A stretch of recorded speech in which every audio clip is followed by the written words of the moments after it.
Bharatiya Janata party द्वारा किए गए विकास कार्यों की गिनतियां गिनाने राज्य मंत्री एवं मैनपुरी प्रभारी मंत्री प्रधान अनूप प्रधान मैनपुरी पहुंचे, जहां मैनपुरी कलेक्ट्रेट स्थित सभागार प्रेस वार्ता के दौरान वे मीडिया से रूबरू हुए। मीडिया से वार्तालाप करते हुए कहा कि उत्तर प्रदेश सरकार द्वारा कराई जा रही विकास कार्य योजना जनहित के लिए लाभकारी है। इससे पूर्व उन्होंने सभागार कक्ष में सरकार की उपलब्धियों से संबंधित एक किताब का विमोचन भी किया। वहीं प्रेस वार्ता के दौरान राज्य मंत्री अनूप प्रधान की कानून व्यवस्था को लेकर उनकी जुबान फिसली। बोले कि आज उत्तर प्रदेश सरकार में कानून व्यवस्था ठीक चल रही है। 6 वर्षों में महिलाएं आज भी अपने आप को असुरक्षित महसूस करती है।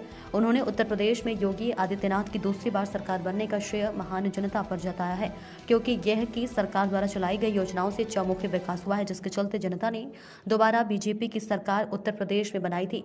उन्होंने उत्तर प्रदेश में बनी पूर्व की सरकारों पर ठिकरा फोड़ते हुए कहा कि पूर्व में सरकार पेंशन के नाम पर महिला व पुरुषों को 3 से लेकर 500 रुपए तक की पेंशन देने का काम करती थी, लेकिन अब हमारी सरकार 1000 रुपए प्रत्येक पेंशन धारक को मुहैया करा रही है। अगर शिक्षा की बात करें तो योगी आदित्यनाथ ने पूरे उत्तर प्रदेश में गुणवत्तापूर्ण शिक्षा दिलाने का काम किया है। उन्होंने प्रदेश सरकार की उपलब्धियां की गिनती कराते हुए कहा कि हमारे प्रदेश सरकार ने 1,21,000 मजदूरों में विद्युतीकरण करने के साथ साथ ग्रामीण क्षेत्र में 1,21,000 मजदूरों के विद्युतीकरण करने के साथ साथ ग्रामीण क्षेत्र में 18 से 20 घंटे व शहरी अंचलों में 20 से लेकर 22 घंटों तक बिजली देने का काम किया है। खत्म हुई है, आजम खान जी की हुई है, तो राहुल जी की भी हुई है उसी क्रम में। तो मैं समझता हूँ इस पे जो है माननीय न्यायालयों पे हम सबको विश्वास रखना चाहिए। अपनी बात जहाँ कहेंगे। अखिलेश यादव ने कैबिनेट मंत्री जयवीर सिंह पर सवाल उठाए हैं, क्या कहेंगे? देखिए, निश्चित ही वो क्या कह रहे हैं वो उनका काम है, पर जयवीर मंत्री जी हमारे हैं। निश्चित पूरी निष्ठा और उसके साथ उन्होंने भारतीय जनता पार्टी के साथ काम किया और उसी की वजह से वो सरकार में तो निश्चित इस तरह की कोई बात नहीं। उनका अपना वक्तव्य वो क्या कह रहे हैं। 2024 को लेकर क्या तैयारियां हैं? देखिए, 24 आप सब और हम सब जानते हैं कि जिस तरह आदरणीय मोदी जी के नेतृत्व में 2014 में हम 73 सीटें आप सबके सहयोग से जनता महान उत्तर प्रदेश की जनता की वजह से हम सब लोग 73 सीटें जीतने का काम किया। उसके बाद में 2017 में चुनाव हुआ, रिकॉर्ड मतों से भारतीय जनता पार्टी यहाँ से चुनाव जीती। उसके बाद में 2019 में चुनाव हुआ। मैं समझता हूँ इससे बड़ा गठबंधन मेरी नज़र में तो नहीं हो सकता, जहाँ जो 2 मुख्य विपक्षी दल थे दोनों एक हुए, सपा बसपा और लोकदल भी एक हुआ।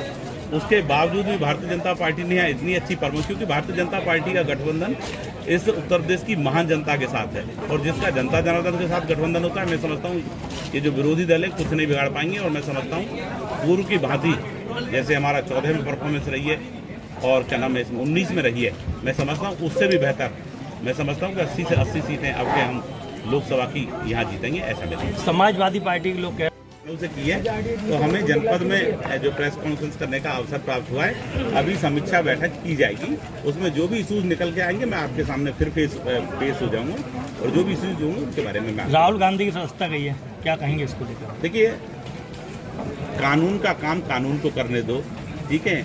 माननीय न्यायालय ने जो भी निर्णय दिया हमें उसका सम्मान करना चाहिए। देखिए, इसमें कोई दो राय नहीं, भारतीय जनता पार्टी के भी कई सदस्यों की सदस्यता भी गई है। राजकुमार क्या नाम है हमारे सैनी जी हैं जो विधायक जी थे, उनकी सदस्यता खत्म हुई है, चुनाव हुआ है। तो मैं समझता हूं कि माननीय न्यायालय के निर्णय पे हम सबको किसी को कोई संदेह नहीं करना चाहिए, उनका आदर करना चाहिए। और अगर कहीं लग भी रहा है तो हमारे पास प्लेटफॉर्म है, हमें अपनी बात वहां जाकर के रखनी चाहिए। तो मैं समझता हूँ इसको बहुत ज़्यादा जो है तूल देने की कहीं आवश्यकता नहीं। पूर्व में भी इस तरह के होते रहे, अभी कुछ दिन पहले ही हुआ है, तो निश्चित इस तरह का मेरे हिसाब से कोई वो नहीं करना चाहिए। विरोधी दल लगातार सवाल उठा रहा है कि चुनाव नजदीक आ रहा है, इसको लेकर ये सब काम किया जा रहा है। देखिए, मैं आपसे पूर्व में भी कह चुका हूँ कि भारतीय जनता पार्टी के 3-4 MLA आजम खान जी की सदस्यता समाप्त हुई है, तो राहुल गांधी जी की भी हो गई। जो कानून का अपना काम है, तो कानून ने अपना काम किया, उनको 2 साल की सजा हुई है उसमें, तो जो उसका प्रावधान है वो तो उसमें पनिशमेंट हुई है, तो निश्चित ही होगा।